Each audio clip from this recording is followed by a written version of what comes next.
ಬಂಧುಗಳೇ ನಮಸ್ಕಾರ, ಹೇಗಿದ್ದೀರಿ ಎಲ್ಲರೂ? ಬಂಧುಗಳೇ, ಕರೋನಾ ವೈರಸ್ ಇಡೀ ಜಗತ್ತನ್ನ ಹೇಗೆ ಬಾಧಿಸಿತ್ತು ಅನ್ನೋದು ನಿಮ್ಮೆಲ್ಲರಿಗೂ ಕೂಡ ಗೊತ್ತಿರುವಂತ ಸಂಗತಿ.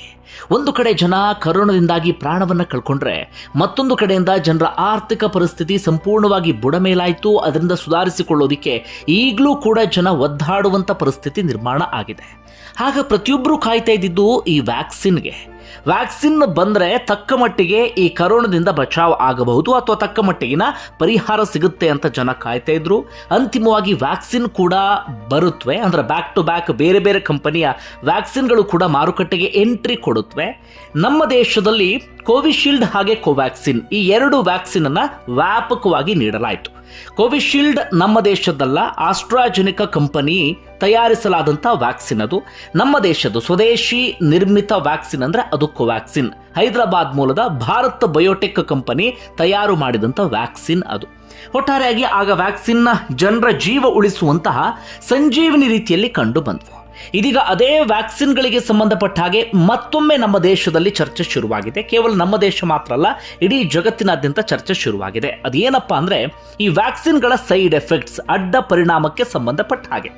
ಈ ಹಿಂದೆ ನಮ್ಮ ದೇಶದಲ್ಲಿ ಸಾಲು ಸಾಲು ಹೃದಯಾಘಾತ ಪ್ರಕರಣಗಳು ಕಂಡು ಬಂದಾಗ, ಪಾರ್ಶ್ವವಾಯು ಸಮಸ್ಯೆ ಎದುರಾದಾಗ, ಇದ್ದಕ್ಕಿದ್ದ ಹಾಗೆ ಜನ ಅನಾರೋಗ್ಯ ಸಮಸ್ಯೆಯನ್ನು ಫೇಸ್ ಮಾಡಿದ ಸಂದರ್ಭದಲ್ಲಿ ಜನ ಚರ್ಚೆ ಮಾಡ್ತಾ ಇದ್ದಿದ್ದು ಮತ್ತೊಮ್ಮೆ ವ್ಯಾಕ್ಸಿನ್ ಕಡೆಗೆ, ಅಥವಾ ಜನ ಬೆರಳು ಮಾಡಿ ತೋರಿಸ್ತಾ ಇದ್ದಿದ್ದು ವ್ಯಾಕ್ಸಿನ್ ಕಡೆಗೆ. ಈ ವ್ಯಾಕ್ಸಿನ್ಗಳೇನಾದ್ರೂ ಅಡ್ಡ ಪರಿಣಾಮವನ್ನು ಬೀರಿರಬಹುದಾ, ಆ ಕಾರಣಕ್ಕಾಗಿ ಹೀಗಾಗ್ತಿದೆಯಾ ಅಂತ. ಹೀಗೆ ಜನ ಚರ್ಚೆ ಮಾಡುವಂಥ ಸಂದರ್ಭದಲ್ಲಿ ಒಂದು ಆತಂಕಕಾರಿ ಮಾಹಿತಿ ಹೊರಬೀಳುತ್ತೆ. ಅದೇನಪ್ಪ ಅಂದರೆ, ಆಸ್ಟ್ರಾಜೆನಿಕಾ ಕಂಪನಿ ತಯಾರಿಸಿದ್ದಂತಹ ನಮ್ಮ ದೇಶದಲ್ಲಿ ಪುಣೆಯ ಸೇರಂ ಕಂಪನಿ ಕೂಡ ಅವರಿಗೆ ಸಾಥನ್ನು ಕೊಟ್ಟಿದ್ರು, ಕೋವಿಶೀಲ್ಡ್ ವ್ಯಾಕ್ಸಿನ್. ಇದರಿಂದ ಅಡ್ಡ ಪರಿಣಾಮ ಆಗ್ತಿದೆ ಅಂತ. ಯಾಕೆ ಆ ಚರ್ಚೆ ಮುನ್ನೆಲೆಗೆ ಬಂತು ಅಂದರೆ, ಸ್ವತಃ ಆಸ್ಟ್ರಾಜೆನಿಕಾ ಕಂಪನಿ ಬ್ರಿಟನ್ನ ಕೋರ್ಟ್ ಮುಂದೆ ಅದನ್ನು ಒಪ್ಪಿಕೊಳ್ಳುತ್ತೆ. ಹೌದು, ಒಂದಷ್ಟು ಮಂದಿಯಲ್ಲಿ ಇದರಿಂದ ಅಡ್ಡ ಪರಿಣಾಮ ಆಗ್ತಿದೆ ಅಂತ. ಅಂದರೆ ರಕ್ತ ಹೆಪ್ಪುಗಟ್ಟುವಿಕೆಯ ಸಮಸ್ಯೆ ಕಾಣಿಸ್ಕೊಳ್ತಾ ಇದೆ, ಇದರಿಂದ ಪಾರ್ಶ್ವವಾಯು ಸಮಸ್ಯೆ ಆಗಬಹುದು ಅಥವಾ ಹೃದಯ ಸ್ತಂಭನದಂಥ ಸಮಸ್ಯೆ ಕಾಣಿಸ್ಕೊಳ್ಬಹುದು ಅಂತ. ಆಗ ಸಹಜವಾಗಿ ಜನ ಆತಂಕಕ್ಕೆ ಒಳಗಾಗಿದ್ರು. ಒಂದಷ್ಟು ದಿನಗಳ ಕಾಲ ಈ ಕೋವಿಶೀಲ್ಡ್ ವ್ಯಾಕ್ಸಿನ್ಗೆ ಸಂಬಂಧಪಟ್ಟ ಹಾಗೆ ಚರ್ಚೆ ಶುರುವಾಯಿತು. ನಮ್ಮ ದೇಶದಲ್ಲೂ ಕೂಡ ಜನ ಆತಂಕಕ್ಕೀಡಾದರು. ಯಾಕಂದರೆ ನಮ್ಮಲ್ಲೂ ಕೂಡ ಸಾಕಷ್ಟು ಡೋಸನ್ನು ಈ ಕೋವಿಶೀಲ್ಡ್ ವ್ಯಾಕ್ಸಿನ್ ಅನ್ನು ಕೊಡಲಾಗಿತ್ತು. ಅಂತಿಮವಾಗಿ ಒಂದಷ್ಟು ದಿನಗಳ ಕಾಲ ಚರ್ಚೆ ನಡೆಯಿತು. ಕೊನೆಯದಾಗಿ ಆ ಕಂಪನಿಯೇ ಮಾರುಕಟ್ಟೆಯಲ್ಲಿ ಇದ್ದಂಥ ಕೋವಿಶೀಲ್ಡ್ ವ್ಯಾಕ್ಸಿನ್ ಅನ್ನು ವಾಪಸ್ ತೆಗೆದುಕೊಳ್ಳುತ್ತೆ. ಈಗ ಕೋವಿಶೀಲ್ಡ್ ವ್ಯಾಕ್ಸಿನ್ ಎಲ್ಲೂ ಕೂಡ ಲಭ್ಯ ಇಲ್ಲ. ಅದಕ್ಕೆ ಕಂಪನಿ ಬೇರೆ ಬೇರೆ ಕಾರಣವನ್ನು ಕೊಡುತ್ತೆ. ಅಡ್ಡ ಪರಿಣಾಮ ಕಾರಣಕ್ಕಲ್ಲ, ಬೇರೆ ಕಾರಣಕ್ಕಾಗಿ ನಾವು ವಾಪಸ್ ತೆಗೆದುಕೊಳ್ತಿದ್ದೇವೆ ಅಂತ.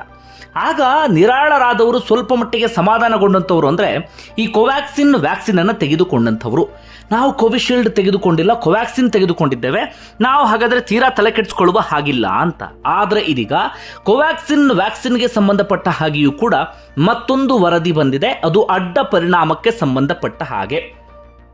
ಇದು ನಮ್ಮನ್ನು ಮಾರಣಾಂತಿಕವಾಗಿ ಬಾಧಿಸುತ್ತಾ, ಅಂದರೆ ಸಾವಿನ ಹಂತದವರೆಗೂ ತೆಗೆದುಕೊಂಡು ಹೋಗುತ್ತಾ, ಅದು ಗೊತ್ತಿಲ್ಲ. ಆದರೆ ಆ ಸಂಸ್ಥೆಯ ಒಂದಷ್ಟು ವರದಿಯಲ್ಲಿ ಒಂದಷ್ಟು ವಿಚಾರವನ್ನು ಉಲ್ಲೇಖ ಮಾಡಲಾಗಿದೆ.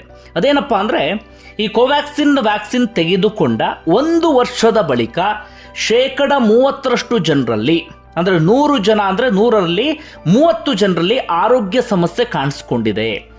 ಬನಾರಸ್ ಹಿಂದೂ ವಿಶ್ವವಿದ್ಯಾಲಯದ ಸಂಶೋಧಕರ ತಂಡ ಇಂಥದ್ದೊಂದು ವರದಿಯನ್ನು ಹೊರಗಡೆ ತಂದಿದ್ದಾರೆ. ನಿರಂತರವಾಗಿ ಈ ವಿಚಾರಕ್ಕೆ ಸಂಬಂಧಪಟ್ಟ ಹಾಗೆ ಸಂಶೋಧನೆಯನ್ನು ನಡೆಸಿ ಒಂದಷ್ಟು ಜನರನ್ನು ಈ ಸಂಶೋಧನೆಗೆ ಒಳಪಡಿಸಿ ಈ ವರದಿಯನ್ನು ಹೊರತಂದಿದ್ದಾರೆ. ಅದರಲ್ಲಿ ಒಂದಷ್ಟು ಆತಂಕಕಾರಿ ಮಾಹಿತಿ ಇದೆ. ಅದೇನೇನು ಸಮಸ್ಯೆಗಳು ಕಾಣಿಸ್ಕೊಳ್ಳುತ್ತೆ ಅಂದರೆ, ಆ ವರದಿಯ ಪ್ರಕಾರವಾಗಿ ಚರ್ಮ ಸಂಬಂಧಿತ ಸಮಸ್ಯೆಗಳು ಕಾಣಿಸ್ಕೊಳ್ಳುತ್ತಂತೆ. ಅಂದರೆ ಚರ್ಮದಲ್ಲಿ ಬೇರೆ ಬೇರೆ ರೀತಿಯಲ್ಲಿ ಸಮಸ್ಯೆ ಆಗೋದು. ಮತ್ತೊಂದು, ನರಗಳಿಗೆ ಸಂಬಂಧಪಟ್ಟಂಥ ಅಸ್ವಸ್ಥತೆ, ಅಂದರೆ ನರದಲ್ಲಿ ಗಂಟು ಕಾಣಿಸ್ಕೊಳ್ಳೋದು ಅಥವಾ ನರದಲ್ಲಿ ಬೇರೆ ಬೇರೆ ರೀತಿಯಂಥ ಸಮಸ್ಯೆ ಆಗೋದು. ನರದ ಸಮಸ್ಯೆ ಆದರೆ ನಿಮಗೆ ದೇಹದಲ್ಲಿ ಏನೆಲ್ಲ ಸಮಸ್ಯೆ ಆಗುತ್ತೆ ಅನ್ನೋದು ಬಹಳ ಚೆನ್ನಾಗಿ ಗೊತ್ತಿರುತ್ತೆ, ಅಂತಹ ಸಮಸ್ಯೆ ಕಾಣಿಸ್ಕೊಳ್ಳುತ್ತೆ ಅಂತ. ಇನ್ನೊಂದು ಸಾಮಾನ್ಯ ಅಸ್ವಸ್ಥತೆ, ಅಂದರೆ ತೀರಾ ಸುಸ್ತಾಗೋದು, ಕೀಲು ನೋವು ಕಾಣಿಸ್ಕೊಳ್ಳೋದು, ಗಂಟು ನೋವು ಕಾಣಿಸ್ಕೊಳ್ಳೋದು, ಅಥವಾ ದೇಹದ ಬೇರೆ ಬೇರೆ ರೀತಿಯಾದ ಒಂದಷ್ಟು ಆರೋಗ್ಯ ಸಮಸ್ಯೆಗಳು ಕಾಣಿಸ್ಕೊಳ್ಳೋದು, ಅಥವಾ ತೀರಾ ಬಾಯಿ ಒಣಗುವಂತಹ ಸಮಸ್ಯೆ, ಈ ರೀತಿಯಾಗಿ ಸಾಮಾನ್ಯ ಅಸ್ವಸ್ಥತೆಯ ಸಮಸ್ಯೆಗಳು ಕಾಣಿಸ್ಕೊಳ್ತಾ ಇದೆ ಅಂತ. ಅಂದರೆ ಹೆಚ್ಚಿನ ಕೆಲಸವನ್ನು ಮಾಡೋದಕ್ಕಾಗೋದಿಲ್ಲ, ಬೇಗ ಟಯರ್ಡ್ ಆಗ್ತೀವಿ, ಇಂತಹ ಸಮಸ್ಯೆ ಕಾಣಿಸ್ಕೊಳ್ಳುತ್ತೆ ಅಂತ ವರದಿ ಹೇಳ್ತಾ ಇದೆ. ಮತ್ತೊಂದು ಆತಂಕಕಾರಿ ಅಂದರೆ ಶ್ವಾಸಕೋಶದ ಸಮಸ್ಯೆ ಕಾಣಿಸ್ಕೊಳ್ತಿದೆ ಅಂತ. ಈ ಕರೋನಾ ಹೆಚ್ಚಾಗಿ ಬಾಧಿಸಿದ್ದೇನಪ್ಪ ಅಂದರೆ ಈ ಶ್ವಾಸಕೋಶಕ್ಕೆ, ಅಂದರೆ ಈ ಕರೋನಾದಿಂದಾಗಿ ಉಸಿರಾಟದ ಸಮಸ್ಯೆ, ಶ್ವಾಸಕೋಶ ಸಮಸ್ಯೆ ಅಂಥದ್ದು ಹೆಚ್ಚು ಕಾಣಿಸ್ಕೊಳ್ತಾ ಇತ್ತು. ಆದರೆ ಕೋವ್ಯಾಕ್ಸಿನ್ ವ್ಯಾಕ್ಸಿನಿಂದಲೂ ಕೂಡ ಶ್ವಾಸಕೋಶದ ಸಮಸ್ಯೆ ಕಾಣಿಸ್ಕೊಳ್ತಿದೆ ಅಂತ ಈ ವರದಿ ಹೇಳ್ತಾ ಇದೆ. ಇನ್ನು ಕೆಲ ಮಹಿಳೆಯರಿಗೆ, ಬರೀ ಮಹಿಳೆಯರು ಅಂತ ತೆಗೆದುಕೊಂಡ್ರೆ ಋತುಚಕ್ರದ ಸಮಸ್ಯೆ ಮಹಿಳೆಯರಿಗೆ ಕಾಣಿಸ್ಕೊಳ್ತಾ ಇದೆಯಂತೆ. ಒಟ್ಟಾರೆಯಾಗಿ ಯಾರನ್ನ ಇದು ಬಾಧಿಸ್ತಾ ಇದೆ, ಈ ಸೈಡ್ ಎಫೆಕ್ಟ್ಸ್ ಅಂತ ಗಮನಿಸ್ತಾ ಹೋಗೋದಾದ್ರೆ ಹದಿಹರೆಯದ ವಯಸ್ಸಿನವರಲ್ಲಿ ಹೆಚ್ಚಿನ ಸಮಸ್ಯೆಗಳು ಕಾಣಿಸ್ಕೊಳ್ತಿದೆ ಅಂತ ಬನಾರಸ್ ಹಿಂದೂ ವಿಶ್ವವಿದ್ಯಾಲಯದ ಈ ವರದಿ ಹೇಳ್ತಾ ಇದೆ, ಅಥವಾ ಸಂಶೋಧಕರ ತಂಡ ಇದನ್ನ ಹೇಳ್ತಾ ಇದೆ. ಹಾಗೆ ಅವರು ಇನ್ನೊಂದು ವಿಚಾರವನ್ನ ಪ್ರಸ್ತಾಪ ಮಾಡ್ತಿದ್ದಾರೆ. ಇದು ನಾವು ತಕ್ಷಣಕ್ಕೆ ಕಂಡುಕೊಂಡಿರುವಂತ ವಿಚಾರ, ಇನ್ನಷ್ಟು ಆಳವಾದಂಥ ಸಂಶೋಧನೆ ಈ ಕುರಿತಾಗಿ ನಡೀಬೇಕಾಗಿದೆ. ಅದಾದ ಬಳಿಕ ನಾವು ಏನು ಎತ್ತ ಅಂತ ನಿಮ್ಮ ಮಾಹಿತಿಯನ್ನು ನೀಡ್ತೀವಿ ಅಂತ ಆ ಸಂಶೋಧಕರ ತಂಡ ಹೇಳ್ತಾ ಇದೆ. ಒಟ್ಟಾರೆಯಾಗಿ ಈ ವರದಿ ಸಹಜವಾಗಿ ಜನರನ್ನ ಆತಂಕಕ್ಕೆ ತಳ್ತಾ ಇದೆ. ಈಗ ಜನ ಕೇಳ್ಕೊಳ್ತಿರುವಂಥ ವಿಚಾರ ಏನಪ್ಪ ಅಂದ್ರೆ, ಸರ್ಕಾರವೇ ಈ ಕುರಿತಾಗಿ ಒಂದು ಸಂಶೋಧಕರ ತಂಡವನ್ನು ರಚನೆ ಮಾಡಿ ಸೈಡ್ ಎಫೆಕ್ಟ್ಸ್ ಏನಾದರೂ ಆಗ್ತಿದೆಯಾ ಏನು ಎತ್ತ ಅಂತ ಸಂಶೋಧನೆ ನಡೆಸಿ, ನಿಜವಾಗ್ಲೂ ಸೈಡ್ ಎಫೆಕ್ಟ್ಸ್ ಏನಾದರೂ ಆಗ್ತಿದೆ ಅಂದರೆ ಅದರಿಂದ ಜನ ಹೊರಗಡೆ ಬರೋದು ಹೇಗೆ, ಸೈಡ್ ಎಫೆಕ್ಟ್ಸ್ಗೆ ಏನಾದರೂ ಬೇರೆ ರೀತಿಯಾದಂಥ ಚಿಕಿತ್ಸೆ ಇದೆಯಾ, ಅಥವಾ ಈ ಆಹಾರ ಕ್ರಮವನ್ನು ಬದಲಿಸಿಕೊಳ್ಬೇಕಾ, ಅಥವಾ ದಿನಚರಿಯನ್ನು ಬದಲಿಸಿಕೊಳ್ಬೇಕಾ, ಅಥವಾ ಬೇರೆ ಏನಾದರೂ ಮಾಡಬೇಕಾ, ಯೋಗದ ಮೊರೆ ಹೋಗಬೇಕಾ, ಈ ರೀತಿಯಾಗಿ ಸರ್ಕಾರವೇ ಈ ತನ್ನ ಆರೋಗ್ಯ ಸಂಸ್ಥೆಗಳ ಮೂಲಕ ಪರಿಹಾರವನ್ನು ಸೂಚಿಸಬೇಕು, ಅಥವಾ ಜನರನ್ನ ಈ ವಿಚಾರದಲ್ಲಿ ವಿಶ್ವಾಸಕ್ಕೆ ತೆಗೆದುಕೊಂಡು ಜನರಲ್ಲಿ ಒಂದು ಅರಿವು ಮೂಡಿಸುವಂಥ ಕೆಲಸ, ಜಾಗೃತಿ ಮೂಡಿಸುವಂಥ ಕೆಲಸ, ಅಥವಾ ಜನರ ಭಯವನ್ನು ಹೋಗಲಾಡಿಸುವಂಥ ಕೆಲಸ ಸ್ವತಃ ಸರ್ಕಾರವೇ ಮಾಡಬೇಕು ಅನ್ನೋದು ಒಂದಷ್ಟು ಜನರ ಅಭಿಪ್ರಾಯ. ಹಾಗಂದ ಮಾತ್ರಕ್ಕೆ ನಾವು ವ್ಯಾಕ್ಸಿನ್ ಅನ್ನು ದೂರೋದಕ್ಕೆ ಸಾಧ್ಯ ಆಗೋದಿಲ್ಲ. ಆ ಸಂದರ್ಭದಲ್ಲಿ ವ್ಯಾಕ್ಸಿನ್ ತೀರಾ ಅನಿವಾರ್ಯ ಆಗಿತ್ತು. ವ್ಯಾಕ್ಸಿನ್ ಬಂದಿಲ್ಲ ಅಂತಾಗಿದ್ರೆ ಅದರ ಪರಿಣಾಮ ಇನ್ನೂ ಏನೇನು ಸಮಸ್ಯೆಗಳಾಗ್ತಿತ್ತು ಅನ್ನೋ ಗೊತ್ತಿಲ್ಲ.